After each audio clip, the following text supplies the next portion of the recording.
సంవత్సరాల తెలుగుదేశం రాజకీయ చరిత్రలో మరో అంకానికి తరలించింది. రేపు 27, 28, 29 తారీఖుల్లో కడపలో మహానాడు ద్వారా నూతన దృక్పథంతో పార్టీని ముందుకు నడిపే లక్ష్యంలో మహానాడు జరగబోతా ఉంది. ఎన్నెన్నో అనుభవాలు 82లో ఎమ్మెల్యే క్వార్టర్స్లో న్యూ ఎమ్మెల్యే క్వార్టర్స్లో రామారావు గారు తర్వాత జరిగిన మొదటి మీటింగు నిజాం కాలేజీ గ్రౌండ్లో జరిగింది. ఆ తర్వాత మొదటి మహానాడు తిరుపతిలో ఈ తారీఖుల్లోనే తిరుపతిలో జరిగిన మహానాడు ద్వారా తెలుగుదేశం పార్టీ లక్ష్యాలని ఉద్దేశాలని బయటపరిచారు రామారావు గారు. బడుగు బలహీన వర్గాల వారి సంక్షేమం, వారి రాజకీయ అభ్యున్నతి కోసం కృషి చేస్తానని మాటిచ్చారు. మహిళాభ్యుదయం కోసం కృషి చేస్తానని, రైతన్నుల సంక్షేమం కోసం కృషి చేస్తానని, పేద పిల్లల సంక్షేమ లక్ష్యంగా నేను కార్యక్రమాలు తీసుకుంటానని, నీతివంతమైన పరిపాలన అందిస్తాము, ఆనాడు ఉన్న అరాచక విధానాలకు వ్యతిరేకంగా పోరాడతామని చెప్పి మాటిచ్చి తెలుగుదేశం పార్టీని ప్రారంభించారు. ఫలితంగా లక్షలాది మంది కార్యకర్తల బలంతో ఈనాటి వరకు పార్టీ కొనసాగుతా ఉంది. అనేక మంది నాయకులు వచ్చి పోయినా, ఆయారములు గయారములుగా మారినా, పదవిని అనుభవించి పార్టీకి పంగనామాలు పెట్టినా కూడా కార్యకర్తల బలం వల్లే పార్టీ నిలబడతా ఉంది. నిన్న జరిగిన ఎన్నికల్లో కూడా ఏ విధమైన మెజార్టీ తీర్పునిచ్చారో మనం చూసాం. అనేక కష్టాలు ఎదురొద్ది ప్రాణాలను బలిపెట్టి పార్టీని నిలబెట్టుకున్నారు కార్యకర్తలు. వారికి జోహార్లు అర్పిస్తూ ఉన్నాం. వారి యొక్క కృషిని పార్టీ గమనంలోకి తీసుకుంటుంది, వారికి సరైన ప్రోత్సాహం ఇస్తుందని సౌకర్యంగా మనవి చేస్తూ ఉన్నాం. ఈ 44 సంవత్సరాల్లో అనేక ఒడిదుడుకులు చూసింది పార్టీ. ఎత్తుపల్లాలను చూసాం, అనేక మంది రాజకీయ నాయకుల స్వార్థ రాజకీయాలు చూసాం, అనేక పార్టీలతో సంగమం చూసాం, కమ్యూనిస్టులతో కలిసి ప్రయాణం చేశాం, విడిపోయాం, బీజేపీతో కలిసి ప్రయాణం చేశాం, విడిపోయాం.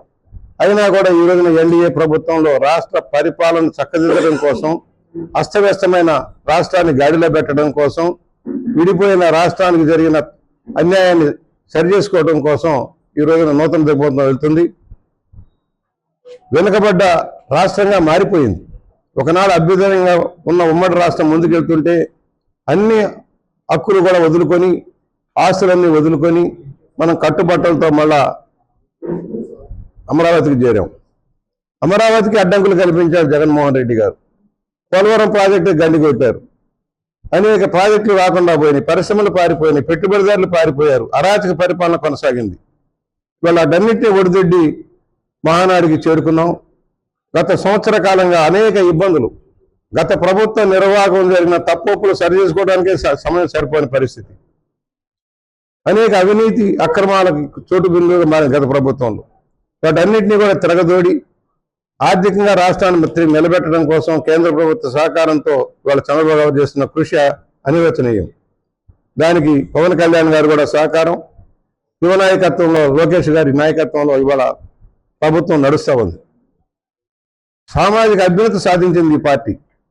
బడుగు బలహీన హక్కులు తెచ్చుకుంది. ఇవాళ బలహీన వర్గాల నాయకత్వాన్ని పెంచింది, మహిళా నాయకత్వాన్ని పెంచింది, డ్వాక్రా ఉద్యమాన్ని భారతదేశ స్థాయికి తీసుకువెళ్ళింది, స్థానిక స్వపరిపాలన మండలిక వ్యవస్థను ఏర్పాటు చేసింది, నీతివంతమైన పరిపాలన, నీతివంతమైన నియామకాలు, మెరిట్ ప్రాతిపదికన అర్హత నియామకాలతోటి ప్రభుత్వాన్ని ముందుకు తీసుకెళ్ళింది. అనేక మంది నాయకులు అంచెలంచెలుగా పెరిగారు.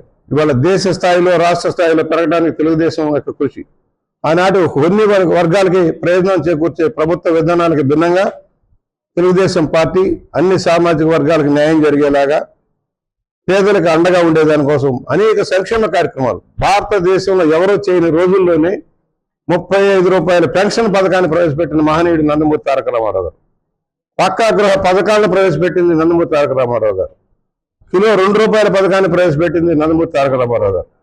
మాండలిక వ్యవస్థను ప్రవేశపెట్టింది, స్థానిక స్వపన బలోపేతం చేసింది చంద్రబాబు రామారావు గారు. అలాంటి పార్టీ ఇవాళ చంద్రబాబు గారి నాయకత్వంలో ముందుకు సాగుతూ ఉంది. నిరంతర కృషి వల్ల చంద్రబాబు నాయుడు గారు చేసిన కృషి వల్ల ఇవాళ ప్రభుత్వం నడుస్తూ ఉంది. ఎదుర్కొంటూ ఉన్నారు, అనేక సమస్యలు ఎదుర్కొంటూ ఉన్నారు. దూరదృష్టితో తీసుకున్న అనేక నిర్ణయాలు భారతదేశాన్ని ప్రభావితం చేసినాయి, మర్చిపోబోకండి. చంద్రబాబు గారి యొక్క హైటెక్ సిటీ విజన్ ఇవాళ భారతదేశం వల్ల కూడా వ్యాప్తి చెందింది. అన్ని రాష్ట్రాలు కూడా పోటీ పడే పరిస్థితికి వచ్చాయి. ఇవాళ టెలిఫోన్ రంగంలో విప్లవం వచ్చిందంటే చంద్రబాబు గారే కారణం. వాజ్పేయి గారిని ఒప్పించి డీరెగ్యులేషన్ చేయించి టెలిఫోన్ రంగంలో విప్లవంగా మార్పులు తెచ్చారు. ఫలితంగా ఇవాళ కమ్యూనికేషన్లో భారతదేశం కూడా దూసుకుపోతా ఉంది. ఇవాళ national highway project PPP project చేపట్టిన చంద్రబాబు గారి వల్ల దాని ఫలితంగా ఇవాళ రోడ్ నెట్వర్క్ భారతదేశంలో అద్భుతంగా కొనసాగుతూ ఉంది. ఈ రోజున కూడా విజనరీ ఆ రోజునే విజన్ డాక్యుమెంట్ని తయారు చేశారు. 2020 కల్లా ఇలా ఉండాలి అని ఒక నిర్ణయించారు. ఉమ్మడి రాష్ట్రంలో వివిధ ప్రాంతాలని, వెనుకబడ్డ ప్రాంతాలను ఏ విధంగా అభివృద్ధి చేయాలో ఆ రోజు చేసి చూపించడం కోసం ప్రయత్నం చేసి దాని ఫలితాలు వచ్చాయి. కాకపోతే రాష్ట్ర విభజన వల్ల మనం నష్టపోయాం. ఇవాళ ఉమ్మడి ఆస్తులు కూడా మనం వదులుకోవాల్సిన పరిస్థితి వస్తూ ఉంది. అనేక ఆస్తులు ఉమ్మడి ఆస్తులు షెడ్యూల్లో హైదరాబాద్ కేంద్రీకృతం అవడం వల్ల కొన్ని గ్రాంట్లన్నీ కూడా మనం అక్కడ వదులుకోవాల్సిన పరిస్థితి వచ్చింది స్థానిక సమస్యల వల్ల. అయినా కూడా ముందుకు దూసుకెళ్తున్నాం కార్యక్రమం. మరోవైపు పార్టీ ఇచ్చిన మేనిఫెస్టో ప్రకారం అనేక సంక్షేమ కార్యక్రమం అమలు చేసే విధానం కొనసాగుతూ ఉంది. పెన్షన్ చెప్పిన మాట ప్రకారం 3,000 నుంచి 4,000 రూపాయలకు పెంచిన చరిత్ర చంద్రబాబు గారిది. గత ప్రభుత్వ నిర్వాహకంలో మిగిలినట్టు కూడా ఇవాళ ఇచ్చుకుంటూ వెళ్తున్నారు. ఒంటరి మహిళలకు ఇవాళ 1,00,000 పెన్షన్లు రిలీజ్ చేశారు. గ్యాస్ బండలు ఇస్తామన్నారు, గ్యాస్ బండలు ఇచ్చారు. ప్రజల ఆస్తులు దోచుకోవడం తెచ్చిన ల్యాండ్ గ్రాబింగ్ బిల్లును కూడా ఆ రోజున ఆయన అసెంబ్లీలో పెట్టి దాన్ని కూడా ఆమోదింపు చేశారు. ఇవన్నీ కూడా చెప్పిన అమలు జరుగుతూ ఉన్నాయి. జూన్లో రైతు భరోసా కార్యక్రమం కానీ లేదా తల్లికి వందనం కార్యక్రమం కానీ రెండు కూడా అమలవుతూ ఉన్నాయి. ఆర్థిక సర్దుబాట్లు చేసుకుని మొదలవుతూ ఉన్నాయి. గ్రామాల్లో పనులు మొదలైనాయి. 5 సంవత్సరాలు పడకేసిన గ్రామాల అభివృద్ధిని పట్టాలెక్కించి ముందుకు సాగుతూ ఉన్నాం. ప్రతి నియోజకవర్గంలో పనులు జరిగాయి. కేంద్ర సహకారం కోరుతూ ఉన్నాం.